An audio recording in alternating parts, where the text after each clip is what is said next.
Hello guys, good morning, welcome to my another video. क्या हाल है सबके आपके?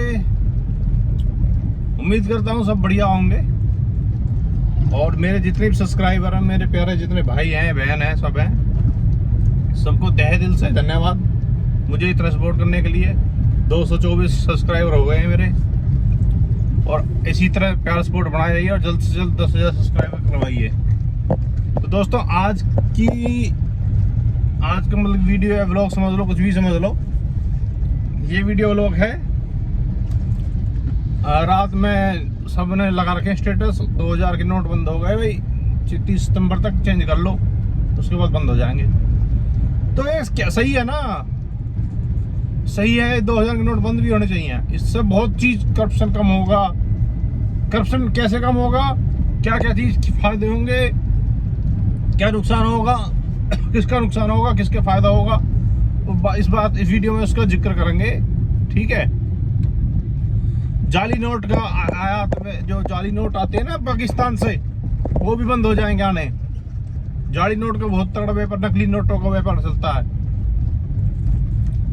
जितना बड़ा नोट रहता है उतना आसानी से वो नकली नोट में बदला जाता है। पाकिस्तान हमारे देश में हर साल कम से कम करोड़ों रुपए की जाली नोट भेज देता है जो नकली रहते हैं, जिसमें 2000 के, 500 के, 200 के ऐसे नोट रहते हैं।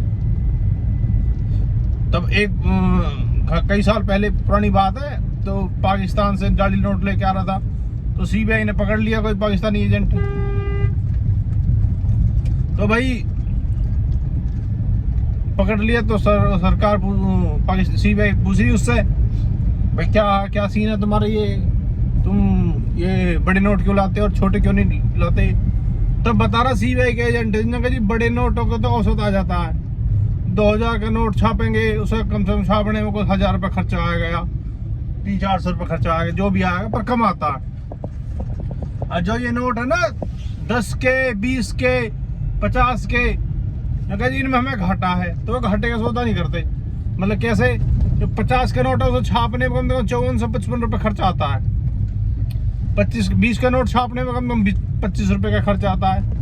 10 का नोट छापने में 15 रुपये खर्चा आता है। तो ये जो छोटे नोट है ना, इनको छापने में उनकी लागत ज़्यादा आ जाती है, और जहाँ लागत ज़्यादा आएगी तो उसमें उनका खुद का नुकसान है, तो इसलिए लाते नहीं है। अब भारत सरकार ने 2000 के नोट कर दिए बंद। अब 2000 के नोट बंद कर दिए तो हाँ, वो लेके नहीं आएंगे भारत के अंदर बड़े नोटों को। अब इससे फायदा क्या होगा? एक तो जो नकली नोट आते हैं वो आने बंद हो जाएंगे, जो चल ही नहीं रहा 2000 के नोट, तो छोटे नोट चलने चाहिए, तो वो बंद हो जाएगा। अब दूसरी बात यह है कि इससे करप्शन कम होगा, भ्रष्टाचारी। अब मान लो कोई रिश्वत देता है किसी को 10 करोड़ रुपए की, अब 2-2 हजार के नोट है, वो एक बैग में भर के देगा चुप देसी भैया, और तो धर लेगा वो आराम से। अब मान लो 2000 का नोट बंद करके, 500 के नोट बंद करके 100 के नोट चला दे। अब 100 के नोट चला दे। अब 100 के नोट में भैया कितने 10,000 करोड़ होंगे पता? एक ट्रक भर के गाड़ी जाएगी, एक ट्रक भर के जाएगा, रिश्वत देगा, और उसे लेगा कौन? उसकी पहली आंख फट जाएगी, भाई ये तो सर नोट में रखूंगा कहाँ? तो ऑटोमेटिकली इससे करप्शन कम होगा। अब आप कहोगे वो बैंक के थ्रू ट्रांसफर करता है, हाँ, बैंक के थ्रू अगर करेगा तो बैंक वाले हर अकाउंट पे निगाह रखते हैं। ठीक है, तो पूछेंगे भैया ये जो पैसा ट्रांसफर हुआ है ये क्यों हुआ है? तो भैया आरबीआई का रूल है, तो वो तो पता कर निगाह रखी हुई थी है, तो जैसे ट्रांसफर आएगा तो पता चल जाएगा ये बंदा भ्रष्टाचारी है, वो फैला रहा है, कर रहा है जो भी कुछ है। ठीक है, तो एक दूसरा पॉइंट तो ये हुआ बड़े नोट बंद होने का।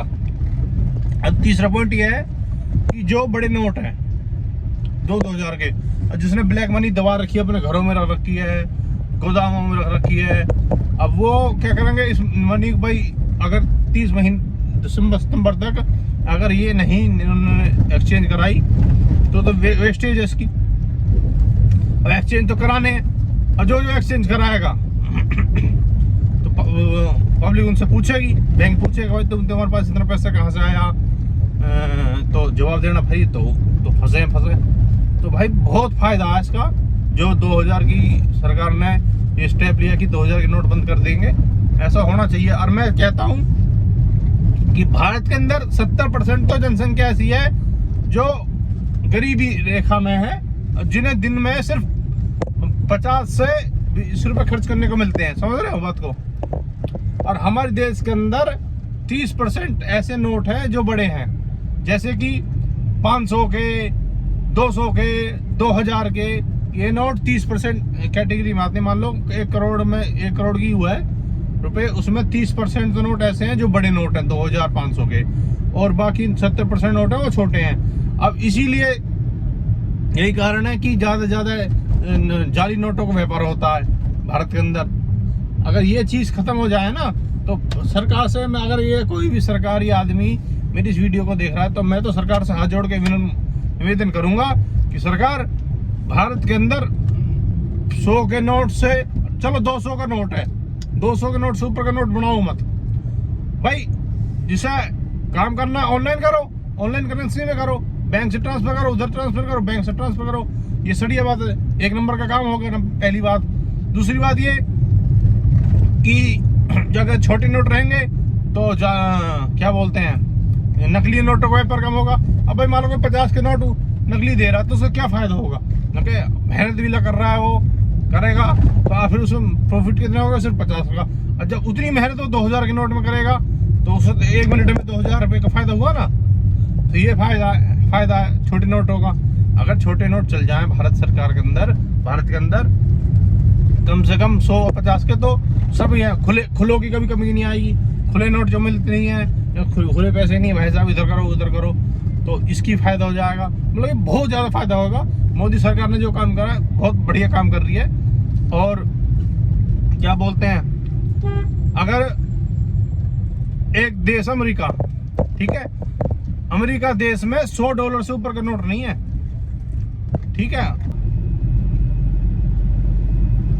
$100 से ऊपर का नोट नहीं है उसमें, क्योंकि उन्हें पता है अगर $100 से ऊपर का नोट जाएगा तो भ्रष्टाचार बढ़ जाएगा।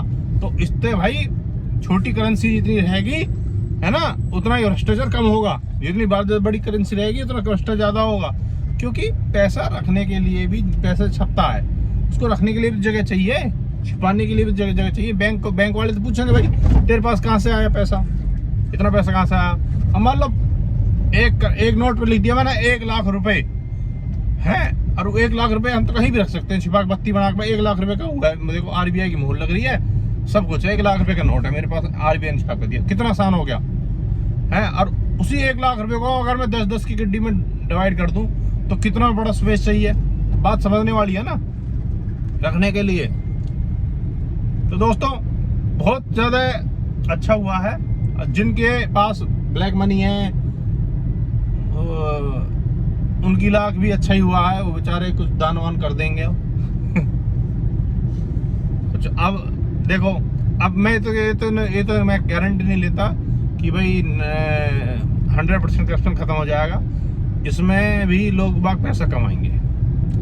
जो 2000 के नोट जमा होंगे ना, बदले जाएंगे। अब किसी को मान लो 10,000, चलो 1000 करोड़ रुपया है ब्लैक मनी, बैंक में कुछ का उसको हुई नहीं है, RBI में कोई उसको रिकॉर्ड नहीं है, तो जाएगा भाई चेंज कराने। उसको तो बेकार गया तो भाई कैसे चेंज कराऊं, तो वो क्या करेगा, किसी ने कहीं से कहीं सेटिंग बैठाएगा, किसी को भाई नगर में कोई बैंक में लग रहे हैं तो सेटिंग बैठाएगा, भाई ये मेरा पैसा है 1000 करोड़, तो एक काम करना 100 करोड़ ले लेना है और 900 करोड़ को मेरे वो करवा दे ट्रांसफर। तो ऐसा भी होगा, देख लेना। बहुत होता है। देखो सब कुछ चलता है देश में, चोर भी हैं, ईमानदार भी हैं, बेईमान भी हैं, हर तरह के लोग रहते हैं भाई। अब ठीक है ना, तो जो भी सरकार कर रही है, सरकार कर तो रही है सबके भले के लिए, देश के भविष्य के लिए, देश की उन्नति के लिए, पर लोगों को होने देना। जाना कितने करोड़ों रुपया, कितने अरबों करोड़, लाखों करोड़ों रुपया तो भारत के लोगों का स्विस बैंक में पड़ा है। तो एक हमारे भाई नेता थे, भारतीय समाज सेविक थे डॉक्टर राजीव दीक्षित जी, उनकी तो बेचारी इनकी डेथ हो गई और डेथ उनका भी फाइल ना खुली। उन्होंने बहुत अच्छे काम करे भाई साहब ब्लैक मनी लाने के लिए। प्रस्ताव पास भी हो गया कि ब्लैक मनी है। देखो बात कहीं और से रोड पे कहीं और से जा रही है, किसी और मोड़ से किसी और मोड़ पे जा रही है। तो ब्लैक मनी का इसके जो टॉपिक है कभी बात में बात करेंगे। तो दोस्तों अभी मैं जहाँ पे अपने काम पे आ रहा था तो मैं अपने काम पे आ गया हूँ। दोस्तों वीडियो अच्छी लगी हो, 2000 के नोट की स्टोरी अच्छी लगी हो और तो वीडियो को लाइक और सब्सक्राइब जरूर कर देना। एक किस्सा और बता देता हूँ। एक घोटाला हुआ था, यूरिया घोटाला आज़ादी के बाद, ठीक है। भैया 133 करोड़ रुपए भारत से बाहर चले गए। बताओ, भारत की संपत्ति है वो, और किसी ने घोटाला करके, यूरिया घोटाला करके वो स्विस बैंक में जमा कर दिए। अब भैया अगर कोई वो सरकार या कोई अच्छा मोदी जी अगर इस वीडियो को देख रहे हैं तो मैं उनसे ये कहता हूँ, जो यूरिया घोटाले का 133 करोड़ रुपये था तो यूरिया तो किसानों के लिए तो देश की संपत्ति थी, उसमें घोटाला कर दिया किसी ने। और वो पैसा नरसिम्हा राव का बेटा था, हाँ शायद, हाँ नरसिम्हा राव का बेटा था। और वो फिर नरसिम्हा राव, हाँ शायद नरसिम्हा राव का बेटा था, उसके नाम पे जमा था वो पैसा। और फिर वो पैसा संसद ने मतलब कि राष्ट्रीय संपत्ति घोषित करके वापस मंगा लिया था। संसद में पावर तो बहुत है, संसद चाहे तो जितनी भी संपत्ति है ना भारत की ब्लैक मनी, उसको कुछ नहीं करना, कुछ नहीं करना, मतलब किसी के नाम किसी का नाम नहीं लेना, किसी को कुछ नहीं करना। बस संसद के अंदर इतनी पावर है, संसद नहीं, सुप्रीम कोर्ट के अंदर इतनी पावर है, सुप्रीम कोर्ट के अंदर इतनी पावर है कि वो स्विस बैंक में जितना भी पब्लिक का पैसा पड़ा उसको राष्ट्र संपत्ति घोषित करके वापस ला सकता है। और स्विस बैंक देगा, वो मना नहीं करेगा। राष्ट्र संपत्ति का मतलब है कि राष्ट्र की जो संपत्ति है वो सिर्फ भारत, जिस देश की संपत्ति है उसी देश के अंदर ही जमा हो सकती है, अदर किसी भी कंट्री में यही जमा नहीं हो सकती। बात समझ रहे हो तुम? बात को समझो। केला खा लेता हूं, भूख लगी आई।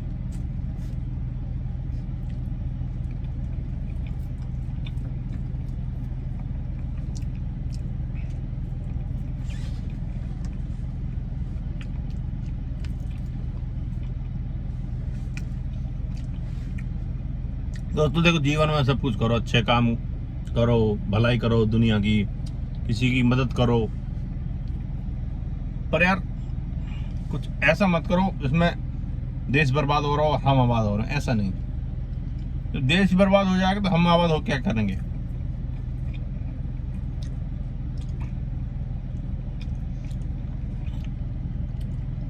अगर देश तरक्की करेगा तो हम ऑटोमेटिक तरक्की करेंगे भाई। जब देश में विपत्ति आएगी ना, तो ये पैसा है जो बाहर विदेशों में रखा, ये काम नहीं आएगा। जो देश में पैसा रखा वो काम आएगा। सोचने वाली बात है भाई, ऐसा मत किया करो।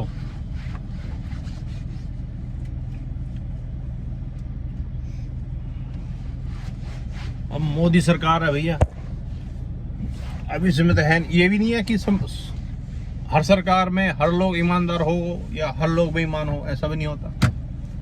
ईमानदार लोग भी हैं, बेईमान भी हैं।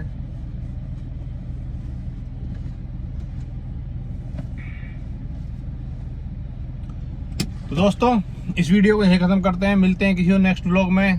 तो ये व्लॉग इसी टॉपिक पर था, 2000 के नोटों के ऊपर। आपकी निगाह में कोई घोटाला हो तो जरूर वीडियो बना के डालें सोशल मीडिया पे, बहुत अच्छा हो काम होगा। और हैशटैग करें मोदी जी को और बड़े बड़े नेताओं को, ठीक है। जय हिंद, जय भारत।